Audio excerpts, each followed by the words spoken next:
Nah, begitu lahir ke alam dunia, tubuh jasmani sudah sempurna seperti ini, ruh sudah ditiupkan lengkap. Ada Nurullah, Nur Muhammad, Nur Insan. Nah, pada saat kita tidur seperti ini, nah, Nur Insan tuh keluar. Makanya tidur suka mimpi, bukan? Oke. Saya akan cerita mimpi hari ini, ya. Semoga waktunya cukup. Tapi akan saya ceritakan secara saintifik. Nah, Nurullah dan Nur Muhammad tinggal di dalam diri, tinggal dalam diri. Makanya hati-hati kalau tidur. Makanya begitu bangun dari tidur ya bersyukur, ya Nur Insan balik lagi. Kalau tidak balik lagi ya itu ya kehilangan sukma. Jadi walaupun bernapas, kalau kehilangan Nur Insan ya tidak menjalani kehidupan. Nah, makanya ketika sudah bangun, Nur Insan balik lagi.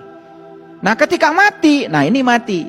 Kalau mati dalam keadaan tidak tahu jalan pulang, Nur Insan ini ditinggalkan dalam tubuh Nurullah dan Nur Muhammadnya keluar. Nah, inilah mati dalam keadaan yang sangat mengerikan. Nah, ketika kita mati harusnya begini. Nurullah, Nur Muhammad, Nur Insan gumulu meninggal, keluar semuanya. Sehingga tubuh ini kosong.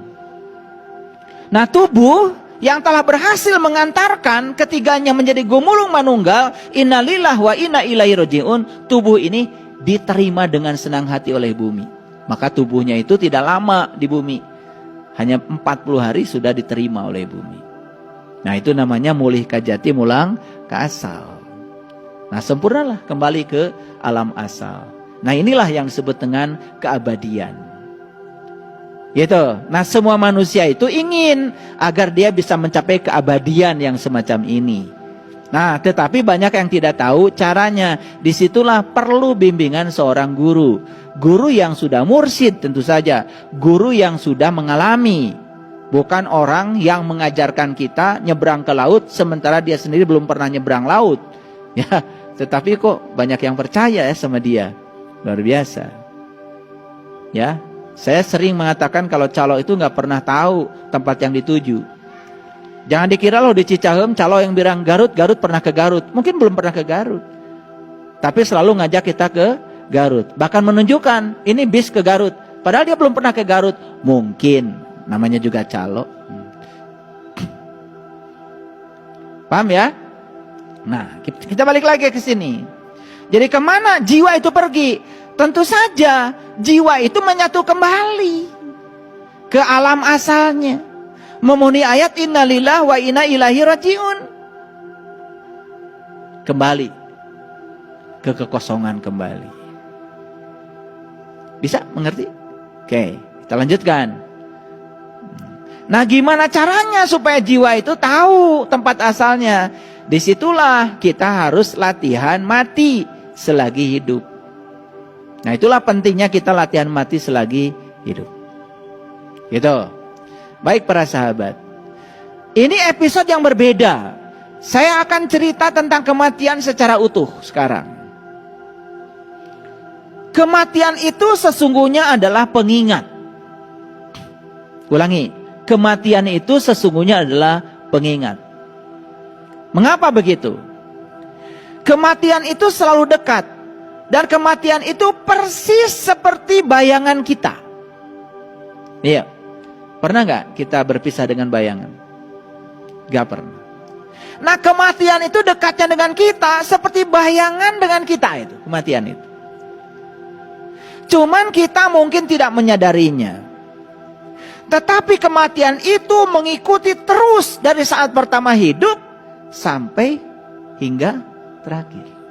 Makanya kematian tidak memandang usia. Oh, kematian hanya untuk gogo tadi.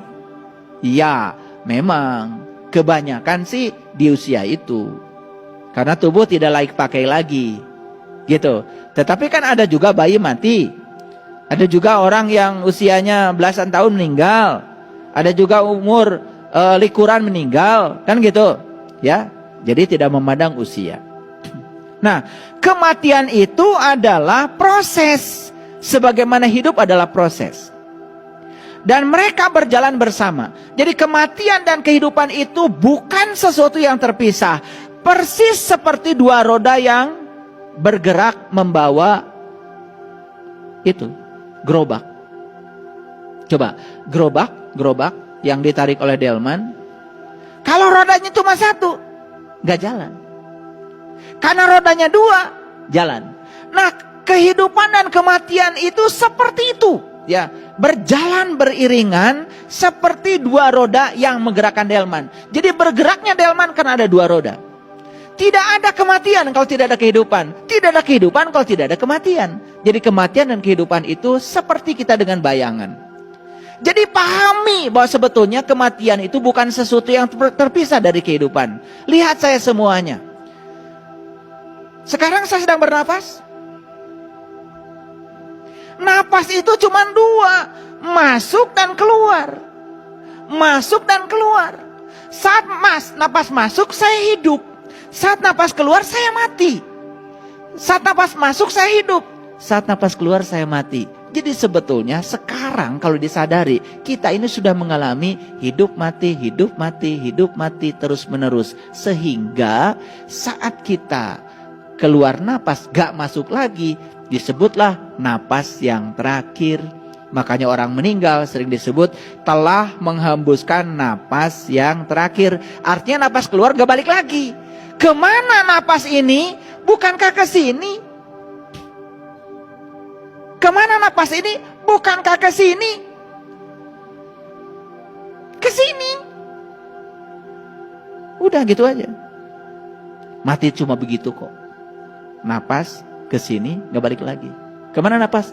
Ya ke sini. Gitu aja. Pikirkan. Disitulah kita harus tahu dan sadar. Orang yang mengatakan Allah itu sebagai sosok yang ada di langit, gak masuk akal. Bagaimana belum bisa menjangkau? Tuh, di sudut sana. Ada nyamuk sedang bertelur. Tidak mungkin dia bisa bertelur tanpa kehadirannya. Kalau beliau sosok, bagaimana bisa menjangkau semuanya? Maka beliau bukan sosok. Beliau adalah ini. Tidak ada satu peristiwa pun yang tidak ada kehadirannya.